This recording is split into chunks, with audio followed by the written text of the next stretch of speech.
Adi kembali.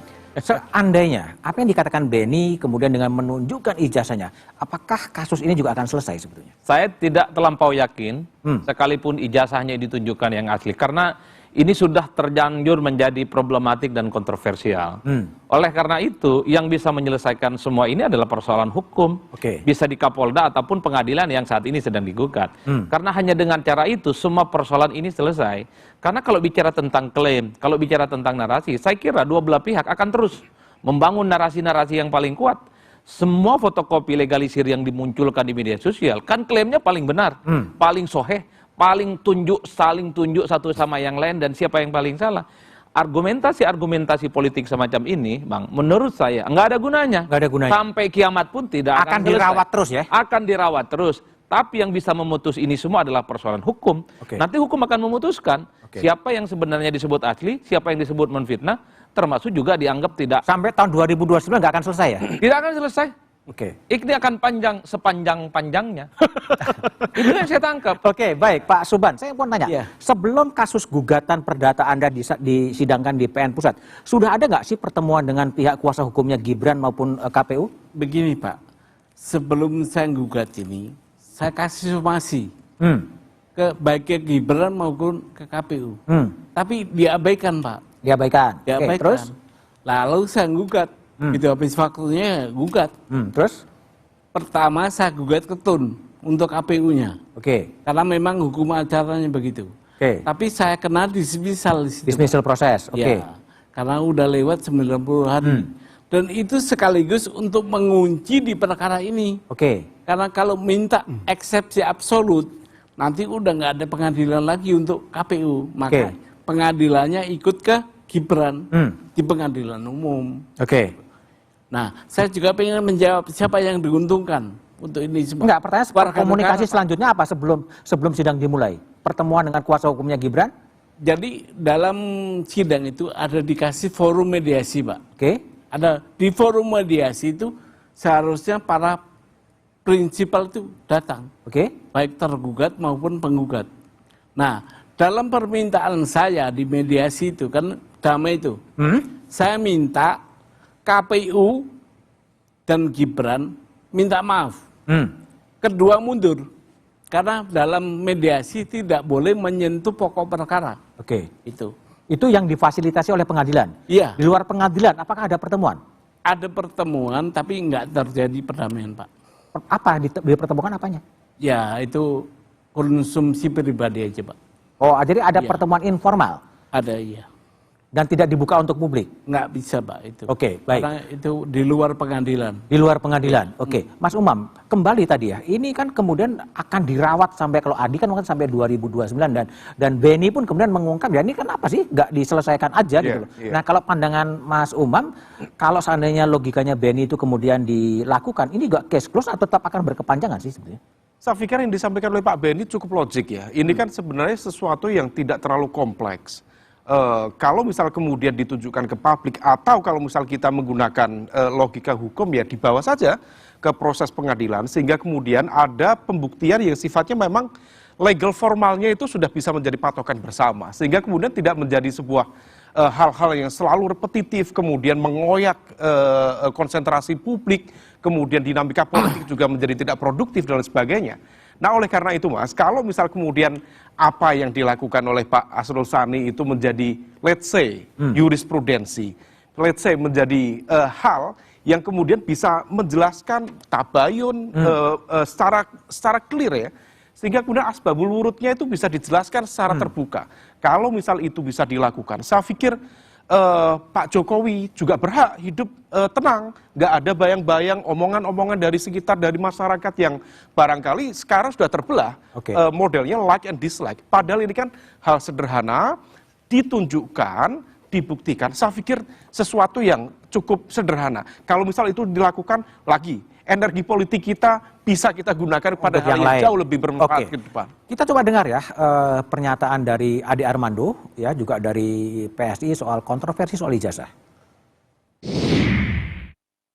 Tapi saya mau bilang satu, yang bisa disebut sebagai yang banyak disebut sebagai kemungkinan di belakang ini semua, kalau betul ini semua adalah sesuatu yang saling berhubungan, adalah satu, kemungkinan PDIP. Kedua, kelompok yang disebut sebagai kelompok 212. Oh, ngaco banget. Itu terkait sama Anies Baswedan. Jangan-jangan di sini adalah Partai Demokrat. Oke, ini sikap Ade, ini memang sikapnya PSI gitu, menebak-nebak siapa yang bermain dari ijazah itu gimana, Dek? Enggak, kalau dari PSI sendiri kami tidak pernah membicarakan soal tebak-tebakan siapa-siapanya ya. Itu menjadi ranah pribadinya Bang Ade dan ya bebas-bebas saja. Ya. Begini, saya ingin menanggapi statement dari Prof. Umam barusan ya, terkait dengan ya kalau mau cepat ya tunjukin aja, kayak gitu. Kita baru saja melihat Pak Asrul Sani melakukan itu. Oke. Dan seolah-olah itu digunakan ya untuk kemudian memojokkan orang yang sedang dituduh, Tapi tidak menunjukkan. ya, untuk membuktikan tuduhan si penuduh. Oke. Kayak begitu, ya. Kalau misalnya Pak Jokowi lakukan ini lama-lama terjadi pergeseran norma. Kenapa saya katakan kayak begitu? Oke, dalil ya. Kita itu menganut norma bahwa mereka yang menuduh, maka merekalah yang harus membuktikan. Enak banget Anda, ya, misalnya nih, kawan-kawan di sini saya tuduh.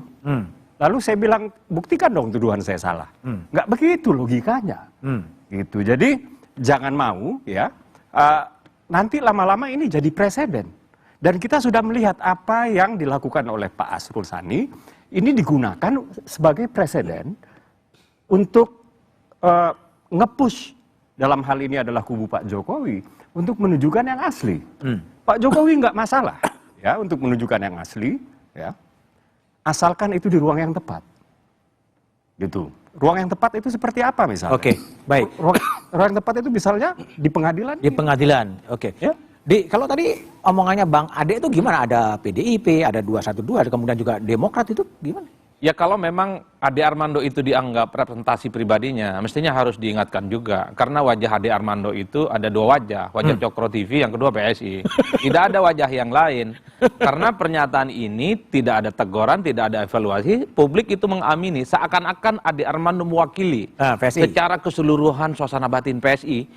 Yang sebenarnya orang seperti Bung Uki juga akan mengatakan yang sama. Seperti halnya disampaikan oleh Ade Armando. Cuman sedang menjaga perasaannya. Ade Armando lah yang kemudian gaspol dan relatif mau agak sedikit vulgar menyebut soal siapa yang disebut probability yang dikait-kaitkan dengan soal isu ijazah ini.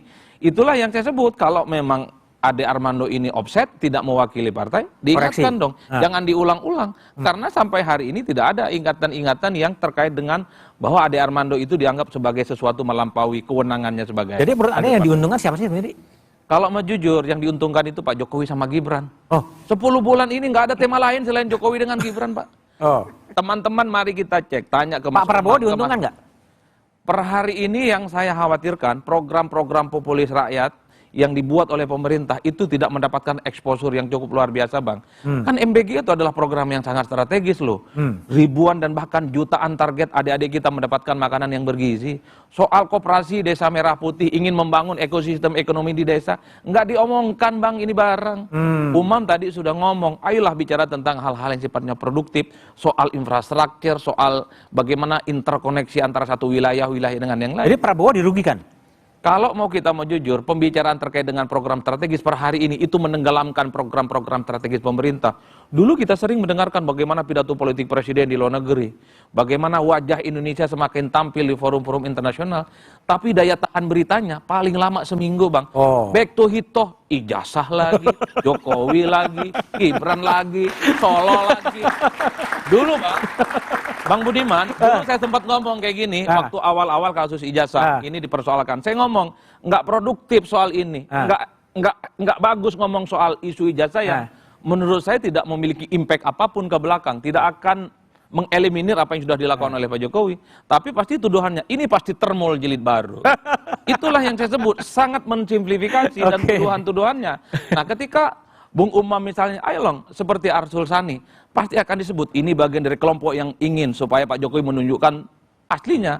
Bung Uki ketika bilang, semua orang punya hak untuk ngekip bahwa ijazahnya itu hanya boleh disampaikan di ruang-ruang yang sifatnya terbatas oleh pengadilan, oleh hukum dan seterusnya, itu pasti dianggap sebagai termol jilid pertama.